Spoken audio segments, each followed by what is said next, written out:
જય હિન્દ, વંદે માતરમ, ભારત માતા કી જય, જય જય શ્રી રામ. આજ કહેતા ગૌરવ થાય કે થોડાક દિવસ પહેલા આપણે અફસોસ કરતા હતા, પણ આજે જે પહેલગામની અંદર જે મારી માતાઓના, મારા ભારતની દીકરીઓના સિંદૂર ભૂષાણા હતા, એનો બદલો આપણા વડાપ્રધાન શ્રી નરેન્દ્રભાઈ મોદીનો આ નિર્ણય, એનો ખૂબ ખૂબ ધન્યવાદ આપું છું. અને મારા આર્મીના યુવાનો, મિલિટરીના યુવાનોને ખૂબ ખૂબ ધન્યવાદ આપું છું, કારણ કે ઓપરેશન સિંદૂર જે સફળ રહ્યું અને જ્યાં જ્યાં આતંકીઓના પડાવ હતા એને ગોતી ગોતીને આજે મારા આર્મીના યુવાનોએ એને ઠાર કર્યા છે. આ ઓપરેશન સફળ રહ્યું છે. ત્યારે ફરી વાર આપણા વડાપ્રધાન શ્રી નરેન્દ્રભાઈ મોદીને ભગવતી ખૂબ શક્તિ આપે અને મારા આર્મીના યુવાનોને મા ભગવતી ખૂબ શક્તિ આપે એવી શુભકામના, ધન્યવાદ સાથે આજ ગૌરવ લઈએ છીએ કે આ ઓપરેશન ખૂબ સફળ રહ્યું. જે સિંદૂર ભૂષાણું એનો બદલો લીધો છે એના હું ખૂબ ખૂબ અભિનંદન પાઠવું છું. જય શ્રી રામ, ભારત માતા કી જય. નમસ્કાર, હું નક્ષરાજ. ગઈકાલે રાત્રે ઇન્ડિયન આર્મી તરફથી લેવાયેલા જડબાતોડ જવાબ અને બદલાને ખૂબ સરાહના કરું છું અને ગર્વની લાગણી અનુભવું છું. કોઈકની માંગના સિંદૂર ઉજાડ્યા હતા ને એમણે. આ ઓપરેશન સિંદૂર એનો જવાબ હતો. શું 13મી મનાવી છે, ક્યા બાત હે. જય હિન્દ. જય હિન્દ દોસ્તો, હું બ્રજરાજસિંહ ગોહિલ. આજની આ સિંદૂરી સવારના અને ખાસ કરીને એક એવી સશક્ત સમયની વચ્ચે હું જમાવટના માધ્યમથી સમગ્ર વિશ્વમાં વસતા તમામ હિન્દુસ્તાનીઓને અને વિશેષ રૂપે આપણી ભારતીય સેના એટલે કે તમામ યુનિફોર્મ ફોર્સિસને ખૂબ જ શૌર્યપૂર્વકના અભિનંદન પાઠવું છું. ખૂબ જ હૃદયથી અભિનંદન પાઠવું છું. અને એક એવી મિસાલ બેસાડી છે આપણે આજે. માત્ર અને માત્ર એવું નહીં કે આપણે ફિલ્ડ પર જઈને જ લડીને આપણી હિંમત કે આપણી તાકાત બતાવી શકીએ. આપણે એક સ્ટ્રેટેજિકલ તાકાત જ્યારે બતાવી છે, હા, સાથે આપણે સંપૂર્ણ તૈયારી રાખી જ હોય છે. કારણ કે કોઈ પણ ઘાતનો પ્રત્યાઘાત અથવા તો કોઈ પણ પરિસ્થિતિનો સામનો કરવા માટે આપણે હંમેશા શૌર્યથી જ તૈયાર રહેવું પડતું હોય છે. ઓકે, કે આજે હુમલો જે આપણે આતંકીઓ ઉપર કર્યો, પણ એ હુમલાની સાથે આપણે એ માનસિક તૈયારી તો જરૂર રાખી જ હોય કે આપણે કોઈ પણ પ્રકારના વળતો જવાબ આપવો પડશે. અહીં એક વિશેષ વાત, અને હું ખૂબ હૃદયથી અને ખૂબ એક પ્રેરણા સ્તોત્ર વાતને અહીંયા ઉમેરીશ. એક શૌર્ય સાથે, એક ગર્વ સાથે કહી શકાય કે આપણા ગુજરાતના દીકરી અને ભારતીય સેનાનું ગૌરવ જેને કહી શકાય એવા કર્નલ કુરેશી મેમ અને વિંગ કમાન્ડર વ્યોમિકા સિંહ, આ બંને જે રીતે જે કોન્ફિડન્સ સાથે પ્રેસ કોન્ફરન્સને સંબોધન કરી રહ્યા હતા, એ જોઈને આપણને એકચ્યુઅલ સેલ્યુટ કરવાનું હૃદયથી મન થાય. એક ગૌરવ સાથે આપણે એ વાત કરી શકીએ. સાથે ચોક્કસ એવું કહેવું પડે કે આપણે આજના સમયે, અત્યારે જ્યારે આપણે વાત કરી રહ્યા છીએ, આપણી પાસે આજે એક મોક ડ્રીલનો ટાઈમ હવે આવવાનો છે.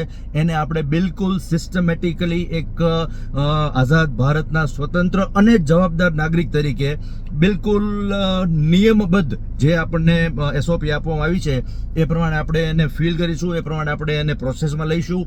અને આવતા દિવસોમાં આપણે સૌથી સક્ષમ, સૌથી મજબૂત છીએ, એમાં કોઈ ફેરફાર નથી. અને એ આપણી મજબૂતી જાળવવા માટે આપણે શિસ્ત અને સ્વયંબદ્ધ રહેવાનું છે. આપણી સંયમ અને શિસ્તની કોઈ પણ પ્રકારની પરીક્ષા આવે તો હું નથી માનતો કે કોઈ ગુજરાતી, કોઈ હિન્દુસ્તાની ક્યારેય પાછો પડી શકે. સૈન્ય જેટલું મજબૂત છે એટલા જ આપણે નાગરિકોએ મજબૂત રહેવાનું છે. અને આપણા નાગરિકોની જેટલી મજબૂતાઈ છે એટલી જ મજબૂતાઈ સૈન્યની વધવાની છે.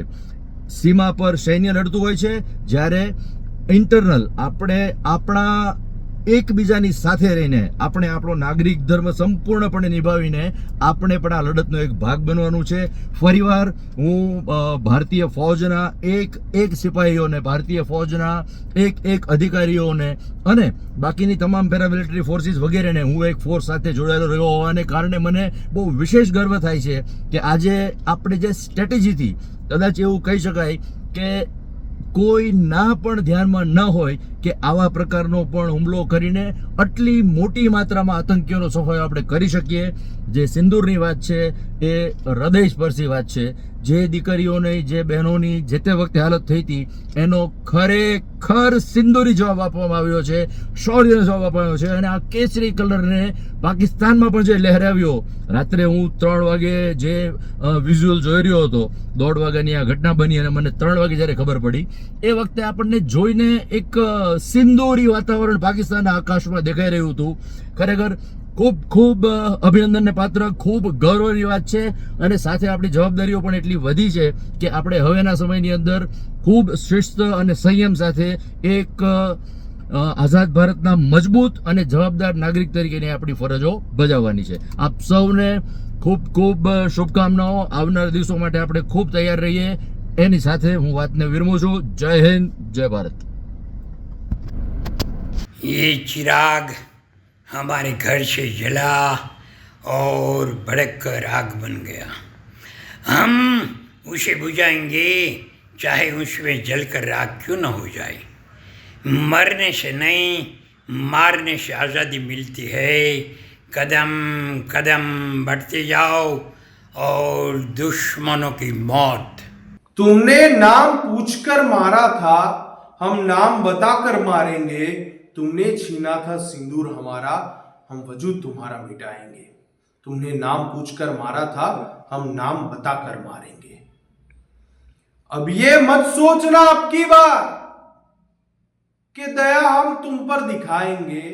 अब ये मत सोचना अब की बार हम दया तुम पर दिखाएंगे. चुन चुन कर लेंगे बदला और घर में घुस कर मारेंगे. तुमने छीना था सिंदूर हमारा, हम वजूद तुम्हारा मिटाएंगे. तुमने पूछा था धर्म हमारा, हम धर्म बताकर मारेंगे.